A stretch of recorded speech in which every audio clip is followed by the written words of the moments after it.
Lo lihat antrian iPhone terbaru kan? Lo lihat teman-teman lo jalan-jalan staycation, mungkin keluar negeri, di instastory-nya itu bikin lo iri. Lo tahu kenyataannya. Para elit di luar sana ketawa lihat mereka. Mereka itu hanya sapi perah yang menyetorkan uangnya ke orang-orang kaya. Mungkin saja di tanggal 25 lo itu gajian dan pada akhirnya tanggal 26 uang lo itu ludes, ditarik sama mereka lagi. Kenapa bisa seperti itu? Ya karena uang yang lo dapatkan lo lempar lagi dan pada kenyataannya udah nggak ada harganya lagi pada saat barang itu keluar dari toko. Orang-orang kaya di luar sana, mereka itu menciptakan tren, mereka itu menciptakan insecurity, mereka itu menciptakan bagaimana caranya uang-uang yang lo dapatkan dari hasil keringat lo sendiri sampai pada akhirnya di akhir bulan lagi uang lo itu hilang, lenyap, bahkan hasilnya nol. Dan hari ini gue bakal bongkar cara mereka menarik semua uang lo supaya uang lo itu akan kembali nol lagi. Dan gue akan jelaskan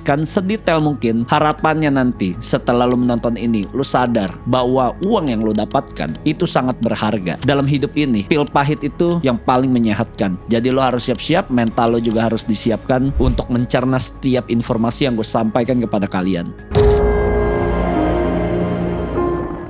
Lo harus mengerti, orang kaya nggak butuh validasi lagi. Ketika lo membeli barang tertentu, mungkin lo beli luxury brand, lo beli Gucci, lo beli LV, lo ngerasa diri lo kaya. Semuanya itu ialah hanya jebakan semu yang menghabiskan uang lo. Bahkan lo rela cicil pay later buat beli iPhone terbaru. Lo ngerasa barang-barang yang lo beli tadinya itu mewah, pada berapa bulan kemudian lo ngerasa barang itu tuh udah nggak ada harganya lagi. Barang itu udah nggak spesial lagi di mata lo. Kenapa bisa seperti itu? Hidup ini didesain sedemikian rupa. Barang yang lo beli lo rasa baru, semakin hari rasanya lo akan selalu berkekurangan terus. Dan lo berharap orang-orang di sekitar lo bisa mengakui lo ketika lo membeli barang-barang terbaru lo. Lo dianggap kaya, lo dianggap paling hebat di lingkungan lo. Bahkan sebenarnya yang lo dapatkan itu ialah ketololan lo sendiri. Makanya gak usah heran kalau uang lo tuh selalu habis dan lo berusaha biar terlihat kaya, biar terlihat paling banyak duit di lingkungan lo, padahal di belakangnya itu lo bobrok. Lo lihat Mark Zuckerberg pakai baju itu polos dan lo membeli barang yang brandnya itu gede. Buat apa? Nggak ada gunanya anjing. Gue sekarang aja pakai kaos polos bos. Ini barang nih 100 ribuan gue beli baju kaos gue. Gue udah nggak membutuhkan validasi lagi dari orang lain. Oke lah, gue beli jam tangan ini karena gue ngerasa jam tangan ini receh buat gue. Gue beli juga nggak maksa. Gue beli 1 hari kemudian gue mikir di hari itu besoknya gue beli. Kenapa gue begitu ya? Karena gue anggap barang ini nggak spesial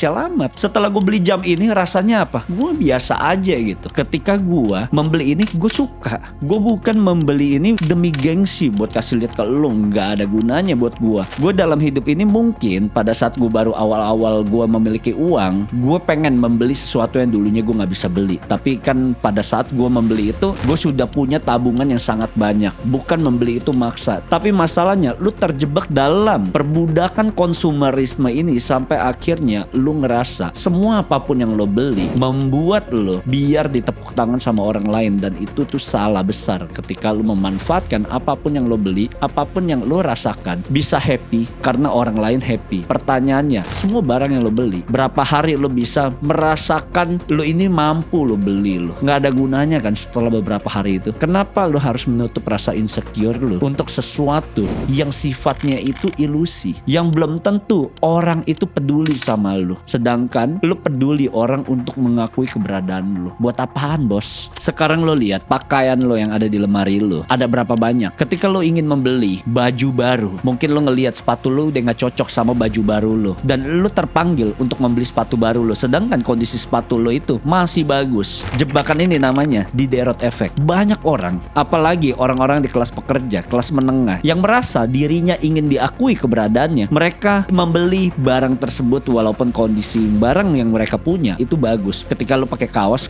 lo udah jelek, lo buang kaos lo ngerasa kaos lo udah gak guna lagi, sehingga lo beli kaos baru lagi. Dan akan terus terjadi selama lo memiliki income. Semua baju yang kita punya sekarang ini gak ada baju yang awet. Baju yang kita beli dengan harga 30 ribu, 100 ribu, 500 ribu, itu ialah sebutannya brand fast fashion. Kalau lo lihat brand-brand gede seperti Zara, seperti H&M, Uniqlo, itu barang-barangnya barang fast fashion semua, bos. Jadi ketika lu ingin membeli barang, lu harus memperhitungkan apakah di lemari lu itu ada, apakah lu sudah punya barang itu. Sebaiknya barang itu nggak usah lu beli lagi. Kalau lu kaya dan lu menganggap barang yang lu beli itu recehan, ya it's okay. Tapi di sini yang pengen gue sampaikan buat lu semua masih memiliki income di bawah 100 juta, lu masih begitu tingkah lakunya, lu nggak usah heran lah kalau nanti beberapa tahun lagi lu nggak punya tabungan darurat, keluarga lu ada yang sakit, lu nggak bisa beli apa-apa. Karena gue nggak pengen denger gitu, nanti ada yang nge-DM gue, keluarga lu sakit, lu minta sumbangan. Ya harapan gue buat kalian yang menonton video ini, ya lu semua bisa jadi orang kaya. Lu sadar bahwa konsumerisme itu sebenarnya jebakan. Apapun yang lu beli, lu harus memperhitungkan apakah lu pakai atau enggak. Kalau lu nggak pakai, sebaiknya nggak usah beli. Tapi kalau misalnya lu ngerasa ini barang yang murah lah, ya fine gitu. Makanya apapun yang gue beli, gue maunya yang terbaik, supaya gue nggak beli 2 kali, nggak beli 3 kali. Karena setiap gue beli barang jelek, gue udah tahu nanti gue kena di derot efek lagi. Makanya setiap gue beli, gue sudah tahu bisa gue pakai berapa tahun nih. Kalau gue pakainya bisa panjang, nggak usah beli lagi. Tapi kalau misalnya gue beli yang jelek, itu pastilah barangnya rusak dan gue harus membeli barang itu lagi.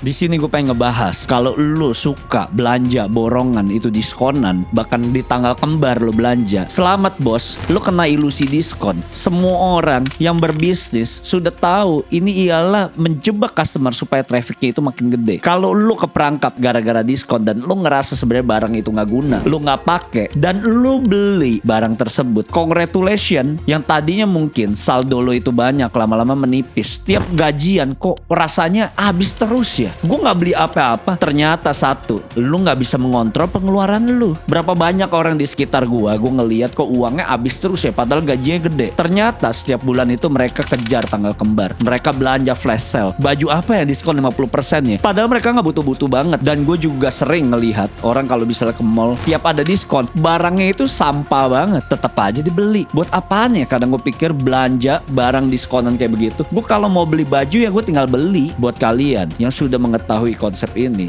ialah disebut konsep anchoring effect, di mana mereka akan ngeset harga tertinggi sampai pada akhirnya ketika mereka ngeset harganya itu rendah, lo akan terjebak untuk membeli barang tersebut. Padahal cost production yang mereka keluarkan itu jauh lebih kecil daripada yang pernah lo pikirkan. Jadi sekarang lo itu harus sadar, otak lo itu harus main. Semuanya itu adalah ilusi yang ada di kepala lo, yang ada di perception lo, supaya lo melakukan sebuah pembelian barang tersebut yang sebenarnya barang itu lo nggak pakai sama sekali. Lo tahu nggak kenapa yang paling sering kena insecurity-nya itu orang menengah? Karena mereka salah satu korban dari marketing tersebut, yaitu gengsi. Lo harus hati-hati sama gengsi sekeliling lo. Teman-teman lo mungkin yang ngecengin lo kalau misalnya lo bawa bekal, lo itu jadi malu dan akhirnya lo makan di kantin. Karena kata temen gue nih, kalau orang yang bawa bekal artinya orang miskin. Di saat sekolah juga ada yang pernah ngomong tuh ke gue tuh, yang bawa bekal cuma orang miskin. Gue juga salah satu dong yang bawa bekal di saat itu. Ya gue dicengin juga. Akhirnya teman-teman gue tahu gue itu dari keluarga yang memang tergolong miskin dan akhirnya ya gue nggak diajak main. Gue juga udah tahu masalah di situ. Bukan berarti ketika lo miskin lo itu nggak bisa comeback. Terus mungkin lo punya masalah, lo punya motor butut, sedangkan teman-teman lo tuh punya motor jauh lebih bagus. Lo malu gitu kalau misalnya lo nongkrong sama temen lo, motor lo tuh paling lama edisinya dibanding teman-teman lo. Mungkin temen lo bawanya itu NMAX, lo itu cuma bawanya Supra X butut. Pertanyaan gue kalau lo malu mau sampai kapan? Rasa malu itu dibawa bos. Gue dulu bawa cewek aja gue pakai Supra X, gue tahan rasa malu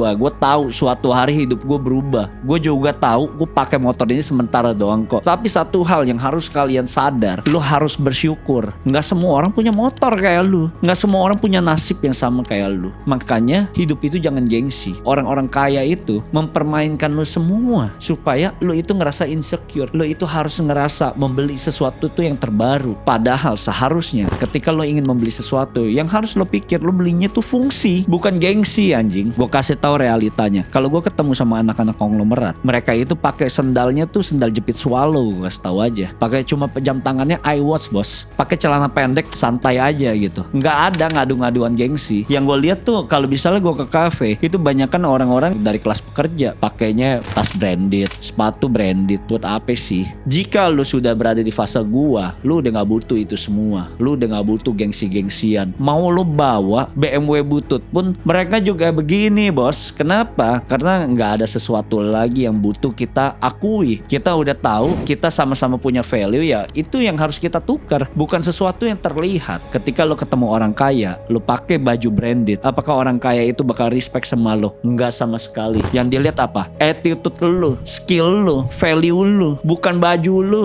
Jadi percuma, jangan sampai menggunakan casing yang seharusnya itu belum di levelnya lo paksa pakai supaya lo kelihatan kaya, supaya lo kelihatan mapan. Orang kaya juga peka lihat lo itu benar miskin, atau lo pakai baju KW, atau lo pakai jam tangan KW, mereka udah tahu, udah kecium aromanya. Percuma bos, kalau lo belum bisa pakai jam tangan mahal terus lo paksa lo beli Rolex, mereka juga nggak bakal nganggep lo karena dia tahu lo beli maksa. Sama seperti ketika gue beli Porsche, gue dari dulu bos mau beli Porsche juga bisa, tapi gue ngerasa nggak ada gunanya juga gue beli. Sekarang gue beli juga cuma ada di garasi, nggak gue pakai juga karena gue anggap apa, murah buat gue. Terakhir yang pengen gue sampaikan kepada lo semua, daripada uangnya lo pakai buat sesuatu hal yang nggak guna, buat keperluan konsumtif yang lo udah tahu sebenarnya segala sesuatu yang beli itu sudah di set up sama orang-orang kaya, sudah di set up sama para konglomerat. Karena kita sudah tahu yang menguasai ekonomi di dunia ini cuma 1% orang. Orang-orang kaya punya banyak brand, ujung-ujungnya satu holding kalau kita telusuri. Jika lo sudah memiliki fixed income, uangnya itu lo putar gimana caranya menjadikan uang lo itu sebagai aset yang suatu hari bisa bertumbuh. Dan pada saat gua juga punya uangnya itu sedikit, yang gue lakukan apa? Apakah gue belanja gitu baju biar keren-kerenan dilihat orang-orang kaya? Kagak bos. Yang gue lakuin, gue ikut kelas, gue belajar mentoring, gue belajar upgrade skill gue, skill speaking gue ikut kelas belajar iklan supaya diri gue itu self upgrade. Ketika diri lu udah self upgrade, artinya value lu itu semakin naik dan hidup lu itu semakin level up. Jika lu mau kaya, investasiin uang lu tuh ke keranjang yang bijak, leher ke atas nih, di kepala lu. Jangan sampai lu mikir lu pengen menggunakan topeng biar terlihat kaya, padahal otak lu tuh kopong.